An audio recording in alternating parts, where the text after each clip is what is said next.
Tahukah kamu?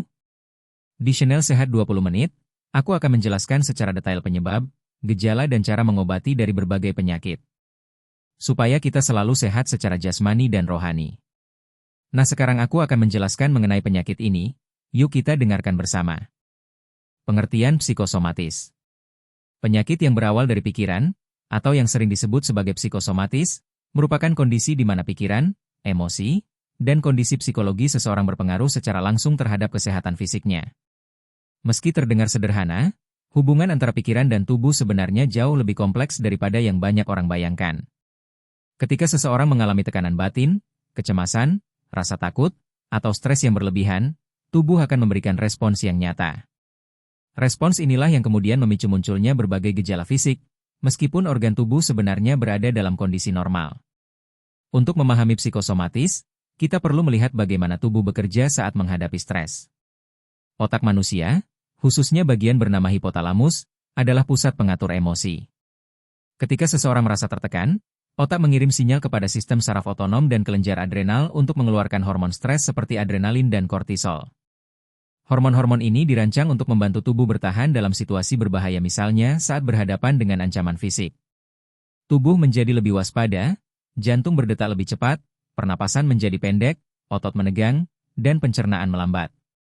Masalahnya muncul ketika kondisi waspada ini terjadi bukan karena ancaman nyata, melainkan karena kekhawatiran dan tekanan pikiran yang berulang kali. Misalnya, seseorang yang selalu overthinking tentang masa depan, memikirkan pekerjaan tanpa henti, atau memendam masalah emosional dalam waktu lama.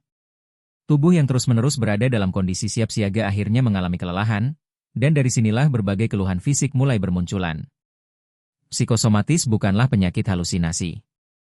Banyak orang salah paham dan menganggap bahwa psikosomatis berarti pura-pura sakit atau hanya ada di kepala. Padahal gejalanya benar-benar terasa dan dapat melemahkan tubuh sama seperti penyakit fisik lainnya. Bedanya, akar penyebab dari gejala tersebut bukanlah kerusakan organ, melainkan respons tubuh terhadap ketidakstabilan psikologis. Inilah mengapa banyak penderita psikosomatis yang sering berpindah-pindah dokter, melakukan berbagai pemeriksaan, tetapi hasilnya selalu normal. Mereka merasakan sakit, tetapi tidak ditemukan masalah pada organ tubuhnya. Psikosomatis dapat menyerang siapa saja, tanpa memandang usia, pekerjaan, atau status sosial. Namun orang yang memiliki kepribadian perfeksionis, mudah cemas, atau sering memendam perasaan biasanya lebih rentan mengalami kondisi ini. Lingkungan yang penuh tekanan, hubungan keluarga yang tidak harmonis, tuntutan pekerjaan yang berat, trauma masa lalu, hingga masalah keuangan dapat menjadi pemicu terjadinya psikosomatis. Salah satu hal yang membuat psikosomatis sulit dikenali adalah karena gejalanya sangat beragam. Apapun bagian tubuh dapat terpengaruh. Ada yang merasa sesak napas, seolah-olah paru-parunya bermasalah. Ada yang merasakan nyeri dada dan mengira terkena serangan jantung. Ada yang merasakan sakit perut berulang, pusing mendadak, gemetar, sulit tidur, hingga diare tanpa sebab medis yang jelas. Gejala ini muncul karena otak mengirimkan sinyal berlebihan ke organ tubuh. Misalnya, saat cemas, usus bisa menjadi lebih sensitif dan memicu mual atau kembung. Saat stres, otot bahu dan leher menegang sehingga muncul sakit kepala. Psikosomatis juga sangat erat kaitannya dengan mind-body connection atau hubungan antara pikiran dan tubuh. Saat seseorang berpikir positif, sistem saraf parasimpatis aktif dan tubuh berada dalam kondisi tenang. Namun ketika seseorang dipenuhi pikiran negatif, tubuh masuk dalam mode stres. Perubahan ini tidak terlihat dari luar, tetapi sangat berdampak pada proses tubuh di dalam. Penting untuk memahami bahwa psikosomatis bukanlah tanda kelemahan. Justru ini adalah bukti betapa kuatnya pengaruh pikiran terhadap tubuh. Sama seperti tubuh dapat sakit karena infeksi atau cedera, tubuh juga bisa sakit karena beban psikologis yang berat. Sayangnya, banyak orang tidak menyadari hal ini sehingga gejala psikosomatis sering diabaikan atau salah ditangani. Pada dasarnya, pikiran manusia memiliki kemampuan luar biasa untuk memengaruhi kesehatan. Ketika pikiran dipenuhi stres berkepanjangan, tubuh menjadi rentan. Sebaliknya, pikiran yang tenang mampu membantu tubuh pulih dari berbagai gangguan fisik. Bagian ini menjadi dasar untuk memahami bagaimana psikosomatis bekerja, bahwa tubuh dan pikiran tidak dapat dipisahkan, dan apapun yang dirasakan oleh pikiran akan diterjemahkan oleh tubuh dalam bentuk yang sangat nyata. Penyebab psikosomatis. Penyakit psikosomatis tidak muncul begitu saja. Ada rangkaian pemicu yang membuat tubuh akhirnya bereaksi berlebihan terhadap tekanan pikiran. Penyebab utama kondisi ini berkaitan erat dengan stres, kecemasan, ketegangan emosi, dan beban psikologis yang tidak ditangani dengan baik. Masing-masing orang punya pemicu yang berbeda. Ada yang sensitif terhadap tekanan ringan, ada pula yang baru merasakan gejala setelah beban mental menumpuk bertahun-tahun. Berikut penjelasan lengkap mengenai apa saja yang menjadi penyebab psikosomatis. 1. Stres berkepanjangan, chronic stress. Inilah penyebab paling umum dari psikosomatis. Stres sebenarnya merupakan respons normal tubuh terhadap situasi tertentu. Namun ketika stres berlangsung terlalu lama, tubuh tidak memiliki kesempatan untuk kembali ke kondisi normal. Tubuh terus memproduksi hormon kortisol dan adrenalin, membuat sistem saraf berada dalam keadaan mode siaga. Ketika mode ini aktif terus-menerus, organ tubuh mulai kewalahan.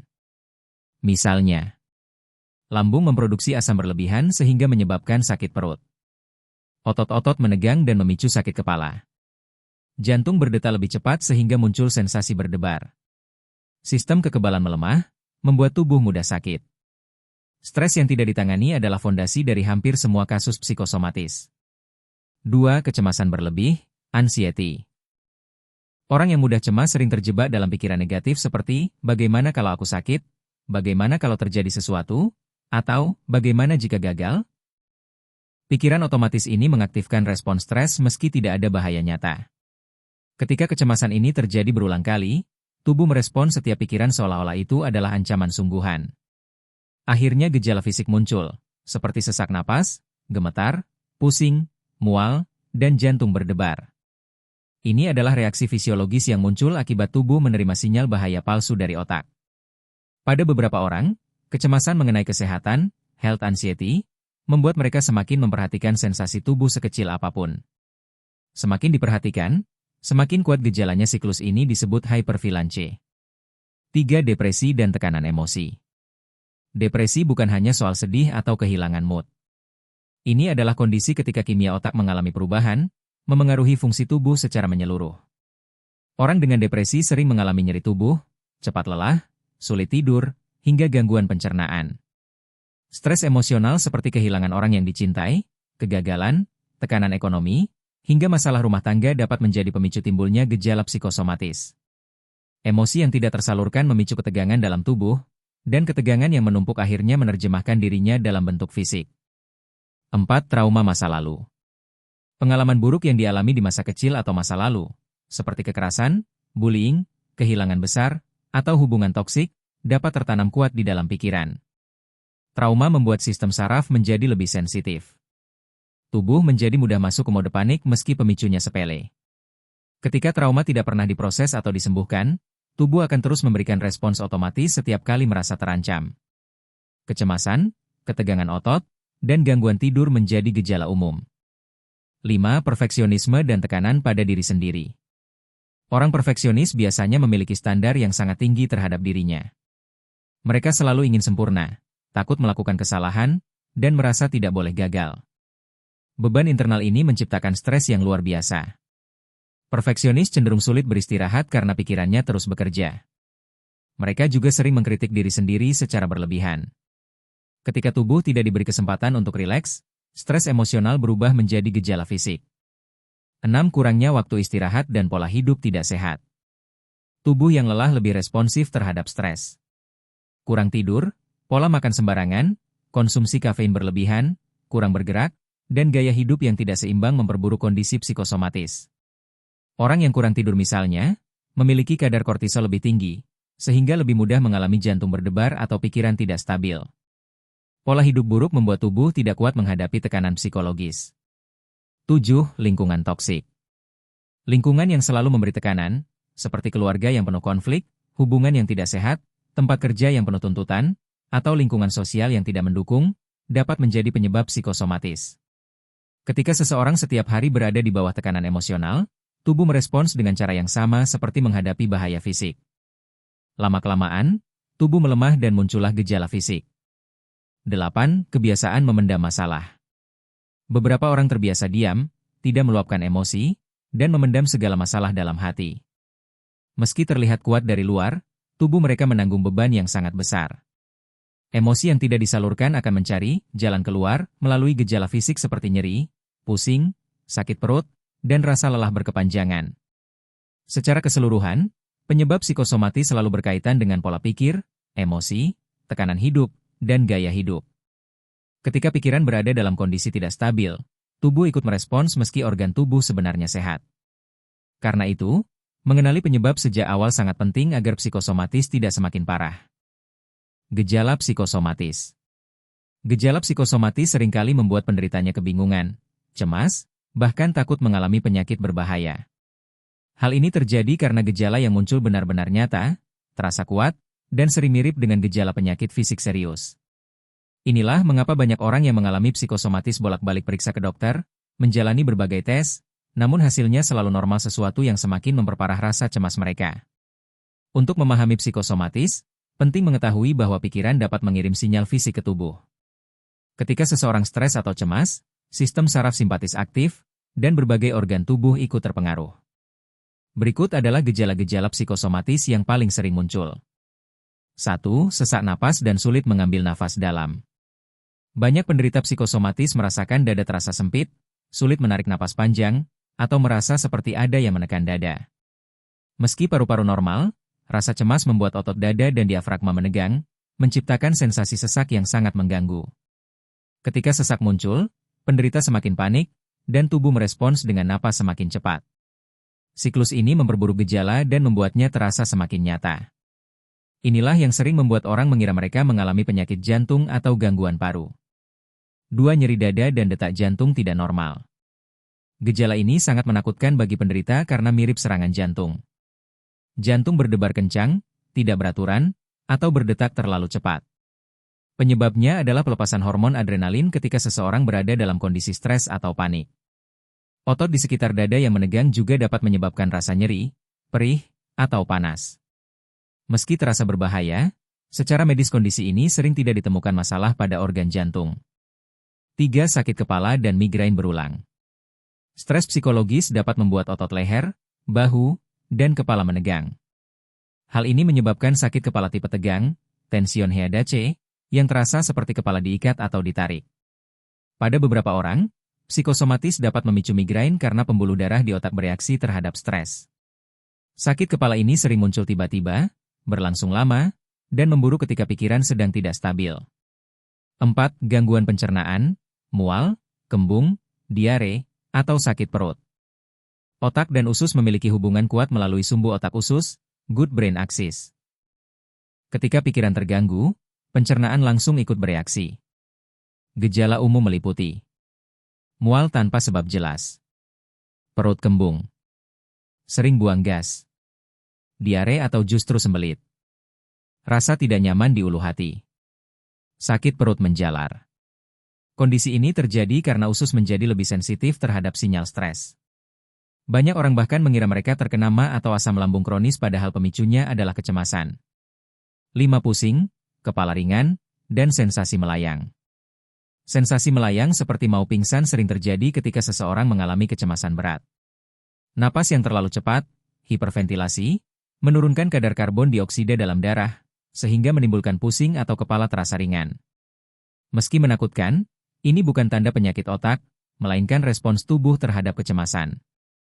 6. Kelelahan ekstrim. Beban pikiran menguras energi lebih besar dari yang kita sadari. Ketika seseorang terus-menerus memikirkan hal yang sama, khawatir, stres, atau tidak pernah memberi waktu untuk menenangkan diri, tubuh menjadi lelah meski tidak melakukan aktivitas fisik berat. Kelelahan ini berbeda dengan capai biasa. Penderita psikosomatis sering merasa tubuh sangat lemas, sulit bangun, dan tidak bertenaga seharian. 7. Munculnya nyeri di berbagai bagian tubuh. Nyeri otot dan tulang adalah gejala yang sangat sering terjadi. Beberapa di antaranya. Nyeri di punggung bagian atas atau bawah. Nyeri di bahu dan leher. Nyeri seperti ditusuk di bagian tubuh tertentu. Sensasi panas, kesemutan, atau kebas. Semua ini terjadi akibat ketegangan otot kronis dan peningkatan sensitivitas saraf saat tubuh berada dalam kondisi stres. 8. Gangguan tidur. Penderita psikosomatis sering mengalami sulit tidur karena pikiran tidak mau berhenti. Sering terbangun tengah malam. Mimpi buruk yang berulang. Rasa cemas setiap kali menjelang tidur. Kurangnya tidur memperburuk gejala fisik dan mental, membuat tubuh berada dalam siklus stres yang tidak pernah berakhir. 9. Gejala yang muncul dan hilang tanpa pola jelas. Salah satu ciri khas psikosomatis adalah gejalanya tidak konsisten. Bisa muncul tiba-tiba saat stres, hilang saat pikiran tenang, dan kambuh lagi ketika ada tekanan baru. Gejala ini sering berpindah-pindah dari satu bagian tubuh ke bagian lain. Hari ini sakit dada, besok sakit perut, lusa pusing. Ketidakpastian inilah yang membuat penderita semakin takut dan bingung. 10. Takut sakit atau takut mati, health anxiety. Gejala psikosomatis sering membuat seseorang berlebihan dalam memperhatikan sensasi tubuh. Mereka takut gejala kecil adalah tanda penyakit besar. Semakin takut, semakin kuat gejalanya. Ketika pikiran terpaku pada ketakutan, tubuh merespons sesuai kecemasan tersebut. Secara keseluruhan, gejala psikosomatis adalah hasil dari interaksi antara pikiran dan tubuh. Semakin tidak stabil pikiran seseorang, semakin kuat gejala fisik yang muncul.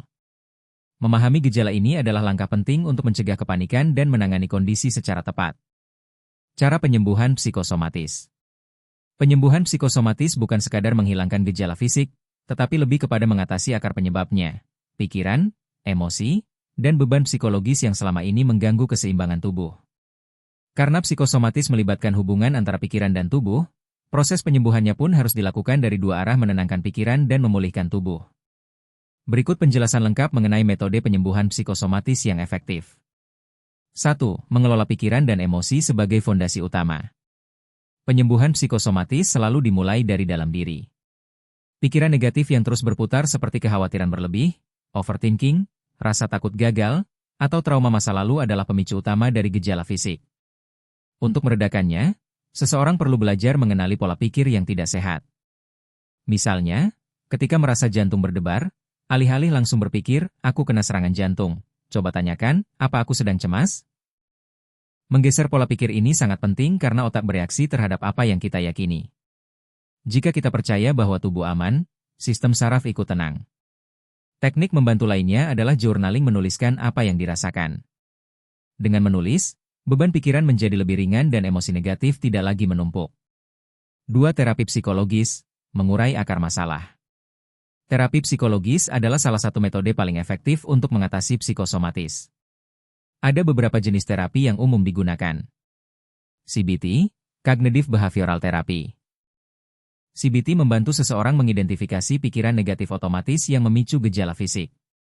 Terapis mengajarkan cara mengganti pikiran itu dengan pola pikir yang lebih realistis dan sehat. CBT terbukti sangat efektif untuk kecemasan, stres, dan berbagai gejala psikosomatis. Konseling atau psikoterapi.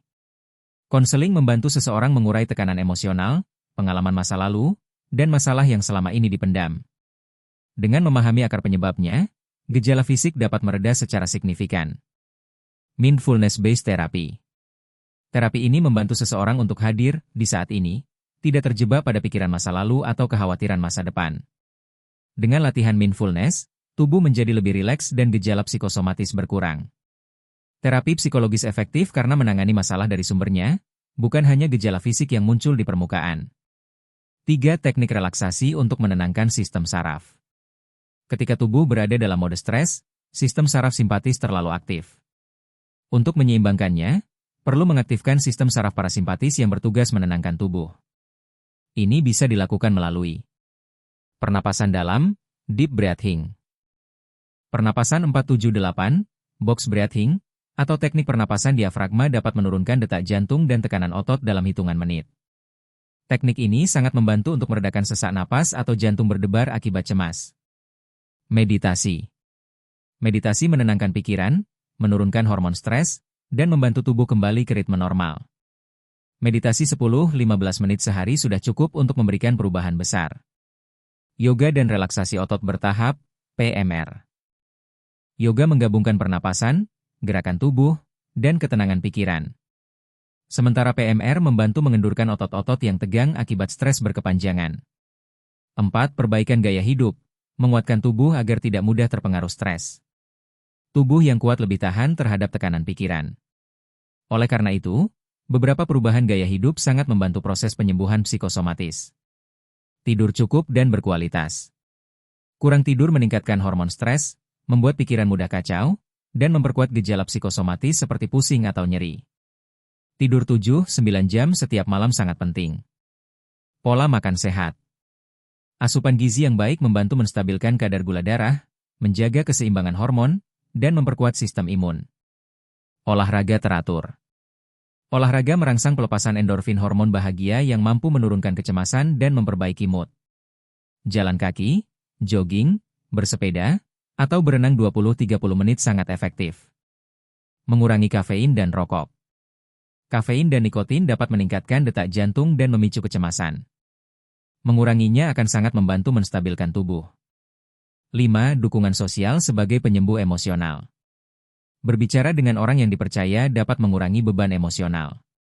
Dukungan dari keluarga, teman, atau pasangan membantu seseorang merasa tidak sendirian dalam menghadapi tekanannya. Emosi yang tidak lagi dipendam akan mengurangi ketegangan pada tubuh. Beberapa orang juga menemukan kenyamanan melalui komunitas pendukung, baik online maupun offline, yang mengalami kondisi serupa. Berbagi pengalaman dapat memberikan rasa lega dan mengurangi kecemasan. 6. Penggunaan obat, jika dibutuhkan. Pada beberapa kasus, dokter mungkin memberikan obat seperti antidepresan, anti kecemasan, atau obat untuk mengurangi gejala fisik seperti nyeri atau gangguan lambung. Obat bukanlah solusi utama, tetapi lebih sebagai penunjang agar tubuh stabil selama proses penyembuhan psikologis berlangsung. Penyembuhan psikosomatis membutuhkan waktu dan kesabaran.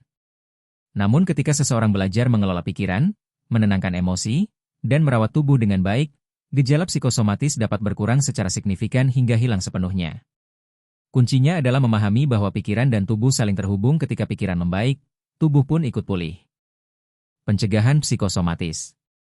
Mencegah psikosomatis jauh lebih mudah dibandingkan mengobatinya ketika gejalanya sudah parah. Karena akar dari kondisi ini berasal dari pikiran, stres, dan emosi yang tidak dikelola dengan baik, maka pencegahannya pun harus dilakukan melalui cara-cara yang menyeimbangkan pikiran dan tubuh.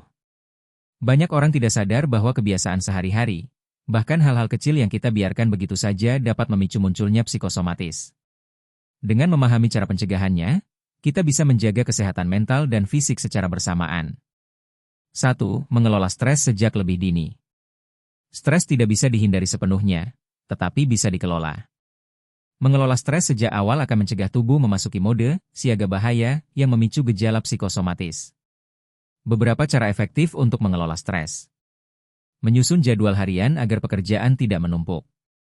Memberi waktu untuk istirahat meskipun pekerjaan sedang banyak. Tidak memaksakan diri mengerjakan semua hal sekaligus. Belajar berkata, tidak, saat beban terlalu berat. Ketika seseorang mengabaikan stres, tubuh mengingatkannya melalui gejala fisik. Karena itu, mengelola stres adalah langkah dasar yang tidak boleh dilewatkan. 2. Menjaga pola tidur yang sehat. Tidur adalah waktu tubuh memperbaiki diri. Kurang tidur membuat tubuh cepat lelah, otak sulit fokus, dan hormon stres meningkat. Ini membuka pintu bagi munculnya psikosomatis. Untuk menjaga pola tidur. Tidur dan bangun pada jam yang sama setiap hari. Hindari gadget 1 jam sebelum tidur. Kurangi konsumsi kafein pada malam hari. Lakukan rutinitas santai sebelum tidur seperti mandi air hangat atau membaca. Tidur yang cukup adalah fondasi kesehatan mental yang kuat. 3. Menghindari overthinking dengan kebiasaan yang sehat. Overthinking adalah salah satu penyebab terbesar psikosomatis. Pikiran yang berputar tanpa henti membuat tubuh berada dalam kondisi tegang meskipun tidak ada bahaya nyata. Untuk mencegah overthinking, fokus pada apa yang bisa dikendalikan. Berhenti berasumsi tanpa bukti. Belajar berpikir realistis, bukan perfeksionis. Mencatat pikiran yang mengganggu agar tidak menumpuk di kepala. Melatih teknik grounding, seperti menyebutkan 5 benda yang terlihat saat pikiran mulai kacau. Dengan membatasi ruang bagi pikiran negatif, tubuh akan jauh lebih tenang. 4. Menjaga kesehatan fisik agar tidak mudah terpengaruh stres. Tubuh yang kuat akan lebih sulit terpengaruh oleh tekanan pikiran. Aktivitas fisik seperti berjalan kaki, jogging, bersepeda, atau berenang dapat membantu menstabilkan hormon dan menurunkan stres. Olahraga juga memperbaiki kualitas tidur dan meningkatkan suasana hati. Selain olahraga, pola makan sehat juga berperan besar. Hindari makanan cepat saji berlebihan, konsumsi buah dan sayur, dan minum air yang cukup. Ketika tubuh mendapat asupan yang baik, sistem saraf bekerja lebih stabil sehingga risiko psikosomatis menurun. 5. Latihan relaksasi sebagai kebiasaan harian.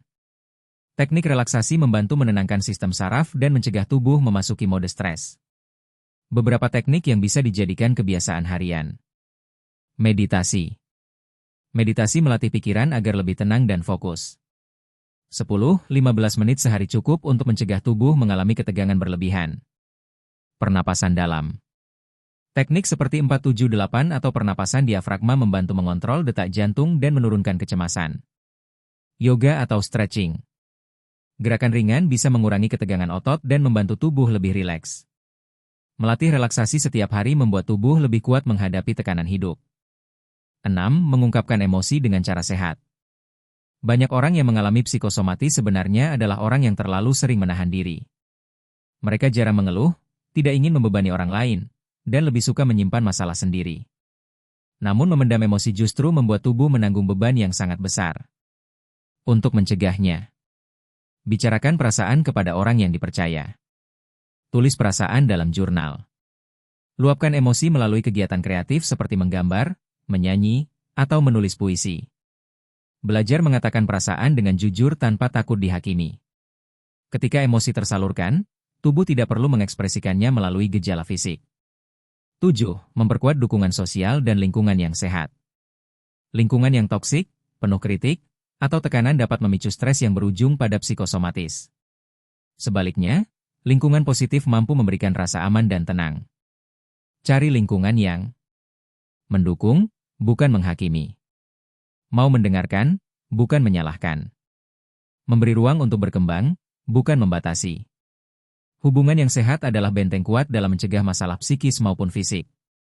8. Belajar menenangkan diri dari dalam. Cara paling efektif mencegah psikosomatis adalah dengan melatih kemampuan untuk menenangkan diri saat pikiran mulai kacau. Teknik-teknik seperti self-talk positif, afirmasi, dan memahami bahwa gejala cemas tidak berbahaya dapat membantu menjaga tubuh tetap stabil. Ketika kita mampu berbicara kepada diri sendiri dengan lembut, tubuh secara otomatis mengikuti ketenangan itu. 9. Mengetahui batas diri. Banyak orang jatuh ke dalam psikosomatis karena memaksakan diri terlalu keras baik dalam pekerjaan, hubungan, ataupun tanggung jawab. Mengetahui batas adalah bentuk cinta diri yang penting. Ketika kita menghargai tubuh dan pikiran, kita tidak akan memaksanya bekerja lebih dari yang mampu. Mencegah psikosomatis berarti membangun keseimbangan antara pikiran dan tubuh. Dengan kebiasaan yang sehat, kesadaran diri, dan lingkungan yang mendukung, psikosomatis dapat dihindari. Kunci utamanya adalah menyadari bahwa kesehatan mental sama pentingnya dengan kesehatan fisik, keduanya tidak dapat dipisahkan. Sekian untuk pembelajaran kita. Semoga dari video ini kita bisa mengatasi berbagai penyakit dan segera diberi kesembuhan. Sampai jumpa di video selanjutnya.